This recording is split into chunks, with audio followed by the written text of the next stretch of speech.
Yeah, my name is Makena Gadient, she, her pronouns. I work for Seattle Public Schools as a special education teacher at a high school. So I was a paraeducator for Seattle Public Schools since 2016 after I graduated from Cornish College of the Arts. Um, my younger sister has a disability. She has cerebral palsy. And so the summer after I graduated, I was back home with her and training one of her at-home aides. And the aides usually don't have a lot of experience. And a lot of my friends after graduating art school were getting jobs in retail or restaurants. And I was like, I do not want to do that. I do not have the patience to be a customer service person. Um, but I was like, while I'm training this person to work with my sister, I have tons of disability experience. Like I've been to lots of physical therapy appointments, speech therapy, occupational. I worked at a summer camp for kids with disabilities. I helped train the volunteers. And I was like, I should look into being an IA. That way, I don't, an IA is an instructional assistant, which is what Seattle Public Schools calls it. That way, I'm still working with this population that I really care about and that I have a lot of experience in. But then, I don't have to go back to school to become a teacher, and I'm able to still pursue visual arts.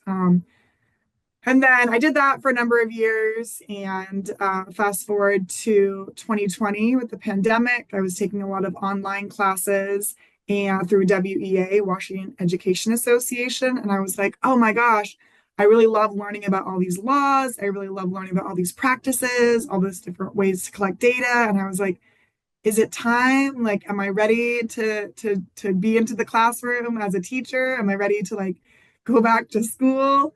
Um, and the pandemic also changed a lot of things. So like the art scene in Seattle disappeared. I was getting a lot of shows at the time, and then no one's really buying art. No one's having any art shows. And so I was like, this might be the moment that I've been kind of waiting for.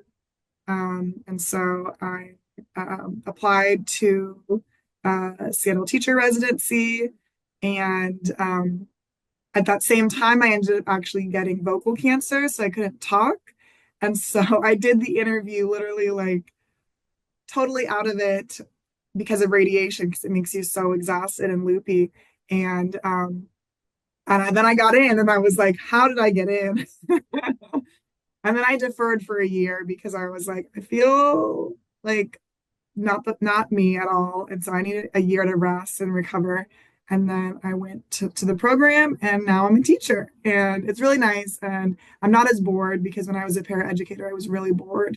And I definitely like reached that ceiling where I was just like, oh my God, they're like, what am I doing here? So it's kind of the short story of how I am now a classroom teacher. Yeah, it felt kind of like a natural progression.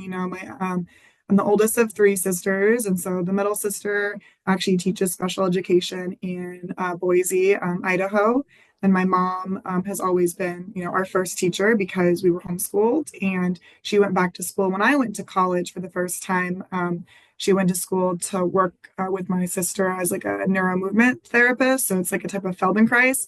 And so I just felt like so much of our life was already disability and so much of our life was teaching that it was like, okay, I can do this. Like, when you like try to avoid, not like avoid, but you're like, it's so obvious that you don't see it for a while.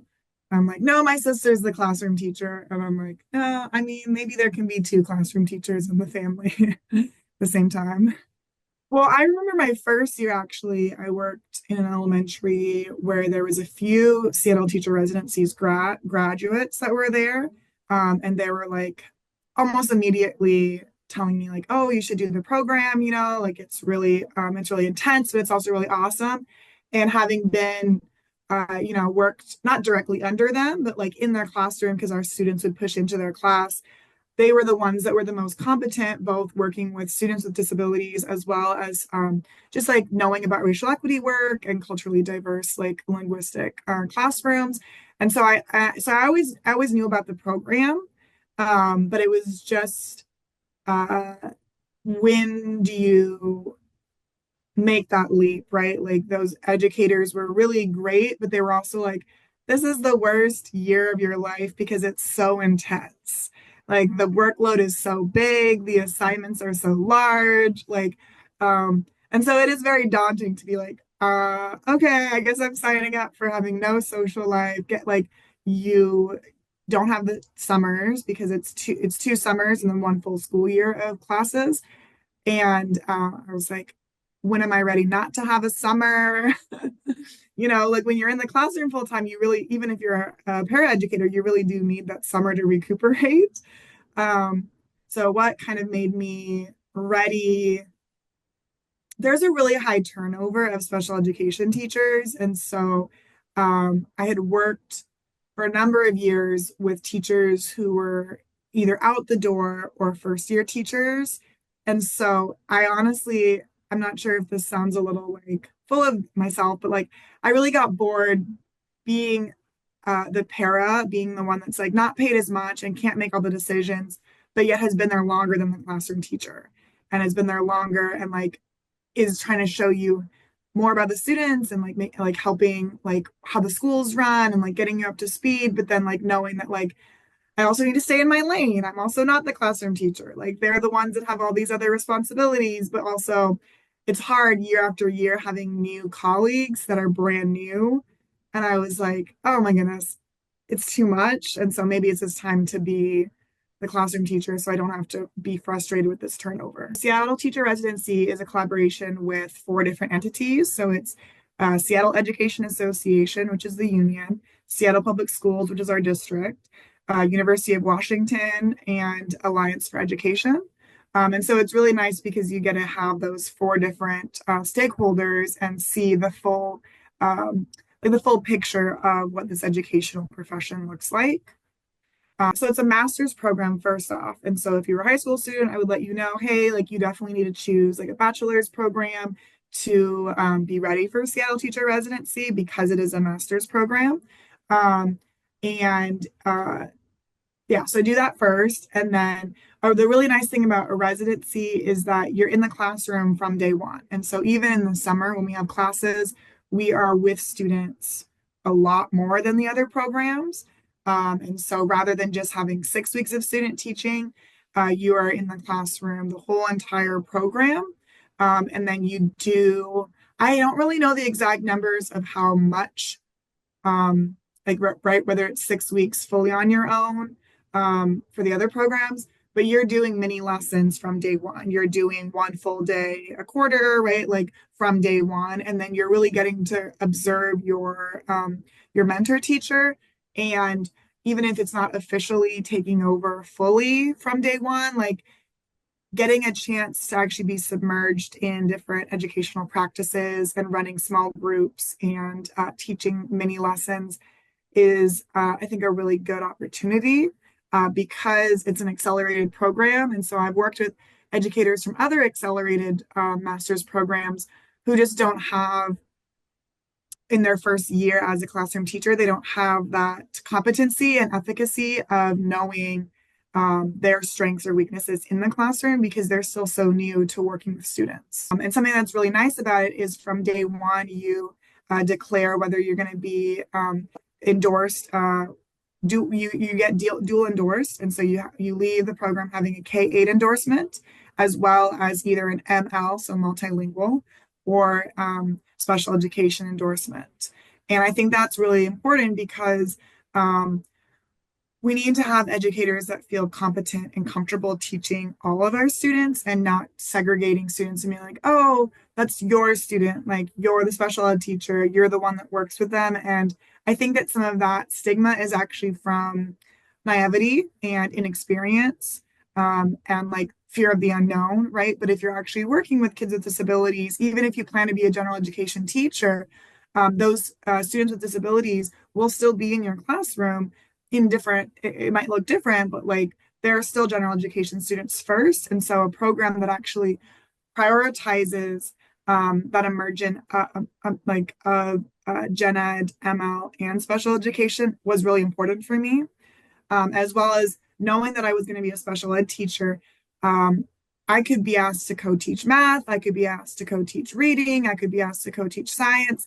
And Seattle Teacher Residency is one of the only programs that really has an emphasis on teaching, which sounds funny, but a lot of special ed programs, there's a really big emphasis on like paperwork and compliance and knowing how to run the meetings, which like is a big part of my job. But like at the end of the day, like I'm in it to teach and to help students reach their academic and independence goals. And so I want to feel comfortable teaching science, and I wanted to feel comfortable teaching reading and phonemic awareness. And they even had us take a PE class. And so for me, even though I knew I was going to do secondary from day one, I knew that I was going to do high school. A lot of times my students are at a seventh grade reading level or a fifth grade reading level. And so choosing Seattle Teacher Residency meant that I was going to be focused on all the different subjects for my K-8 endorsement. And then I would feel comfortable jumping in and being tasked to co-teach humanities or co-teach a science class, or I do a study skills class that kind of hits all of the different subjects. And not a lot of programs in Seattle or even like Washington really focuses on the educator being competent in lesson planning and teaching these different content areas. If they're going to be a special ed teacher, they kind of skimp on those sometimes. Well, I've always known who was the person that was in charge of professional development for the paraeducators, and she kind of worked closely with the person who we have like this program in Seattle Public Schools that specifically helps like BIPOC educators become classroom teachers, but they also help paraeducators become classroom teachers. And so even though I'm not BIPOC, they would be helping me with this transition to the classroom. So I did reach out to both of those people from the beginning to kind of know like, what does the tuition support look like? How do I get to keep my job, keep my job and be able to be an instructional assistant while also taking these grad school classes and fulfilling both obligations. So I definitely think that if you're an employee of Seattle Public Schools and you're interested in doing this track, get in touch with the union immediately, get in touch with the district immediately and let them know that if you're not working at an elementary school, that you want to still stay in your current position, because the people who are going to be most supportive of you flexing your responsibilities as a para and being able to do these student teaching responsibilities that sometimes don't fit seamlessly into the job, especially with post-COVID. Our students are so emotionally dysregulated that a lot of times paras are tasked with the behavioral response.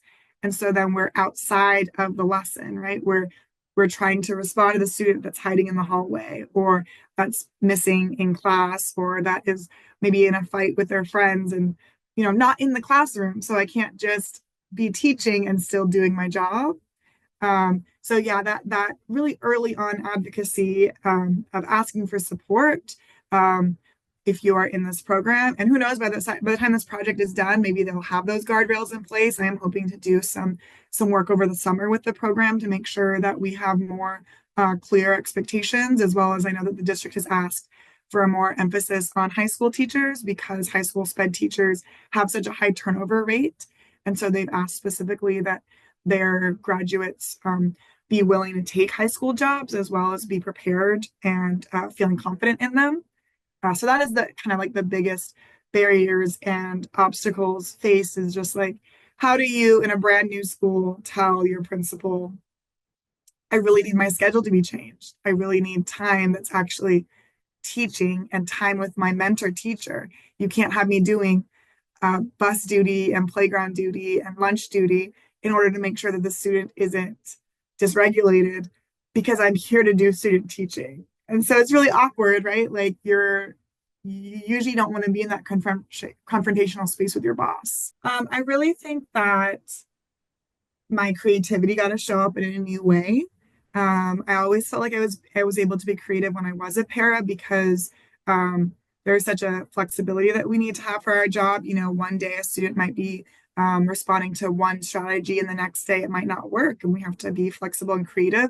But when I became a classroom teacher, I got to design lessons, I got to design slides, I got to make up the projects, and all of a sudden I was like, cool, we can work on writing by making these different projects, right? Right now, we are designing a tote bag or a zipper bag, and the kids had to create a proposal and think through what could possibly go wrong and make a list of materials before they even did the project. So I'm like, we're working on executive functioning skills, we're working on our writing, we're working on our project analysis, and like all these different things. And then once they're done, they need to do the product photos and write about it and do like an ad copy. And like, those are all ways to get my reluctant writers writing and interested and really knowing their audience. And so having that avenue to really be creative and get kids engaged and seeing kids engaged and seeing it work, right? I do this really big practice in journaling. And so from day one, I do like a donors choose project to get really nice journals and pens, and the kids get to pick them out. And then we do different prompts as well as different SEL lessons where they then have to reflect in their journal, and they know that's just for them and no one's going to be reading it. And I have a student who this is my second year working with her, and she was like, yeah, it's been really hard, like junior year and a breakup and a lot of drama at home. She's like, I'm almost done with the journal you gave me in October. Like, I've been journaling so much. And I was like, whoa, like, she's like, yeah, I even bring it to therapy with me. And I was like, did you journal before our class? And she's like, well, I started last year when I was with you for the first time. And I was like, it's working. Like the practice of journaling for emotional regulation and like just going to it on your own is working. And you don't often get to see like the fruits of your labor. And so like once I became a classroom teacher, I was able to like take all these ideas that I had for building up resiliency, for building up their academic content strength, because so much of it is confidence, right? Like if you have an IEP, sometimes you feel like you have it because you're not good enough or because you suck or you are a failure, but like that ends up defeating your sense of confidence. And then you don't end up knowing that you're able to do certain things and you kind of stay stuck. And so I'm really trying to build up their sense of confidence and joy in academics and in the possibilities that they have. And I was able to really do that in a new way once I became a classroom teacher. One of the things that really frustrated me when I wasn't a classroom teacher was being bored in the class I was supporting. And I'm like, looking at the teacher and I'm like, you're so interesting. You do motocross, like you ride a motorcycle, you travel like the country over the summer. Like, why aren't you sharing that person in the classroom? Like, why aren't you don't light up when you're teaching, and you could if you were actually bringing yourself and letting kids bring themselves into the classroom. And so, yeah, I just really encourage everyone to, if you're thinking about being a teacher, to volunteer in a classroom, to be able to know that like who you are like is really needed. And our students need examples of who they could be when they grow up. Like I don't really try to like be a stereotypical teacher. I want to bring in being an artist, my whatever my interests are, and then try to really listen and hear what the kids are into. And so I'll be like, okay, like why don't you guys make the question for the day, and I'll be able to shout you out when we do our SEL question.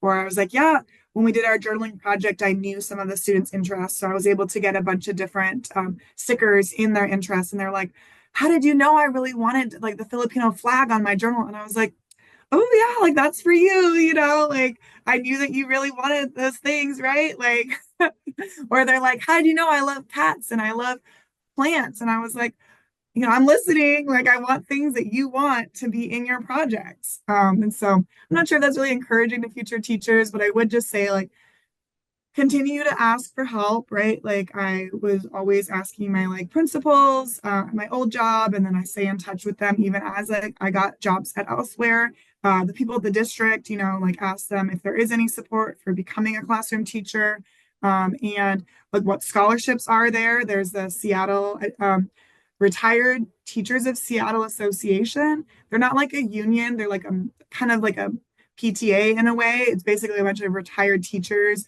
and they do scholarships. So they do scholarships for current high school students that are interested in being teachers within Seattle Public Schools. They also do scholarships for people who are just doing their internship, right? So it's like I applied for that scholarship and I was able to get a scholarship through them because I was doing my student teaching at Seattle Public Schools. And so that was just through word of mouth of asking like what is available, what's there. And so yeah, if you're doing this and you're in Seattle, there's a lot of resources for you, but also if you're just in the state of Washington, there's a lot of different things that like locally you might not even know about. And so just like make your needs known. And once you become a classroom teacher, just keep that up because you're going to want to fund and find new opportunities for your students and the projects that they want to make as well.